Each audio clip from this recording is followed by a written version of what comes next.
Hello, welcome to Lasse Food and Barbecue. Today I'm going to show you my take on spaghetti aglio e olio peperoncino, or whatever it's called. Sal, help me out here. Anyway, let me bring you in and show you what I've got. Okay, first off we have the spaghetti. This is 1 pound of spaghetti. I'm bringing 10 pints of water to a boil, or 5 quarts. I've got 10 teaspoons of kosher salt here that I'm going to be using. Salt the water. I'm going to grate some parmeggiano for topping with at the end. I'm going to slice up 3 peri peppers and a bunch of garlic cloves. And I couldn't for the life of me find any parsley, so I'm going to use oregano, sue me. And then I'm going to use this olive oil to fry the peri and garlic in. It's actually chili and aglio. Olive oil, so I think that's going to be good. Anyway, let me do this. Okay, there we go. So we're going to start off by peeling the garlic. Going to break it apart in cloves. Let's see how many I'm going to use. I think I'm going to be using the largest ones because it's going to make for nice slices. So I've got 1, 2, 3, 4, 5, 6. I think I'm going to go with 6. 7 apparently. Just going to crush them and peel them.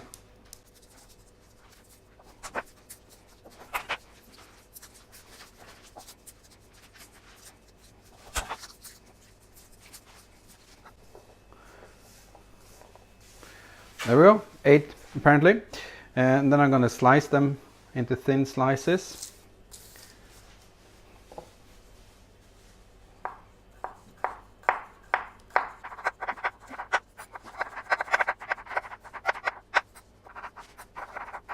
There we go, thin slices.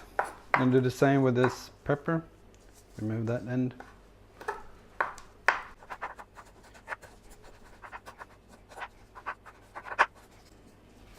And there we go. And then I'm going to take the oregano and I'm going to see if I can remove the stems. I don't really want them in there. I just have to pick this off. Okay.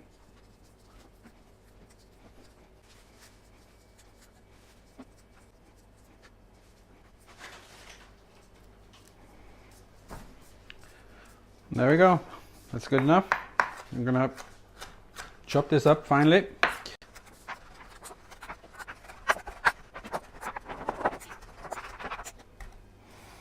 There we go, that's gonna be fine. Anyway, that's it for this place. Let's go to the stove. Okay, so this water is coming to a boil. Once it's boiling, I'm gonna add the salt. And then I'm going to put the spaghetti in there. In the meantime, while the spaghetti is cooking, I'm going to use 1 deciliter or 2/5 of a cup of olive oil in the other pan, in a large pan. And I'm going to heat that up once the spaghetti started to boil, and then I'm going to start sauteing the garlic. Anyway, there we go. I said kosher salt, but this is Malden salt, so it's salt flakes. Just gonna let that come up to a boil again.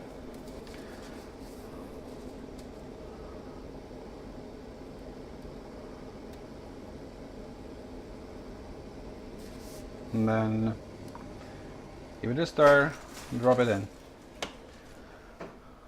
We're gonna cook this pasta al dente, spaghetti al dente. So that's gonna be, for this, I think it's like 12 minutes to have it completely cooked, and I'm going to cook it for 10.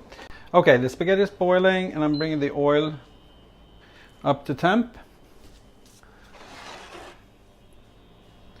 And to that, I'm going to add the garlic. You don't want to fry this too hard because it's going to go bitter. So we're just going to go slow. We're in no rush.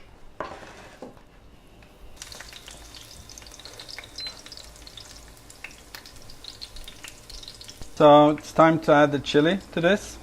This spaghetti has been boiling for about 5 minutes.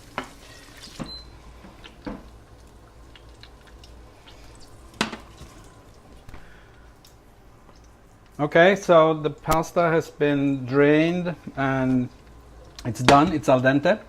I did save about half a cup of the pasta water so that I can add that back to the pasta, because that's what I've been taught to do. Anyway, we're gonna add this whole batch of pasta, spaghetti, into the oil and garlic.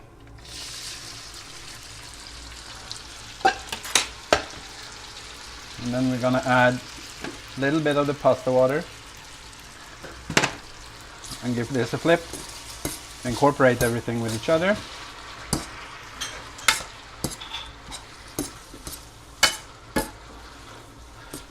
Like so. And then we're gonna add the oregano on top of that. We're gonna stir that in as well.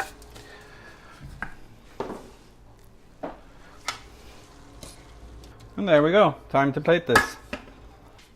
Okay, so we're gonna plate this. I'm gonna be using a wooden fork and a big plastic spoon and try to make a kind of like a normal pasta, spaghetti, thing.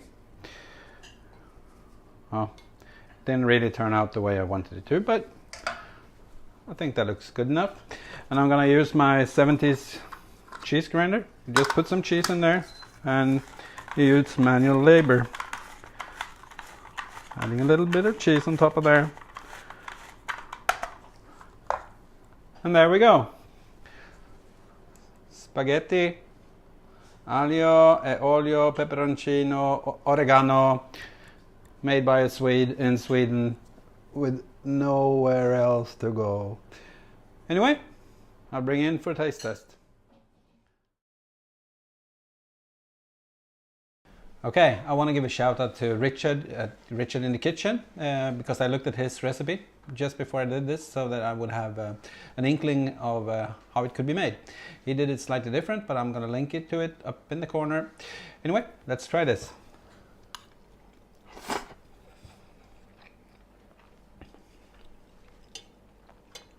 This is just the way I remember it from Malta. I haven't been in Italy, so I haven't had it in Italy. But anyway, in Malta, it tasted just like this. Thank you for watching. Bye.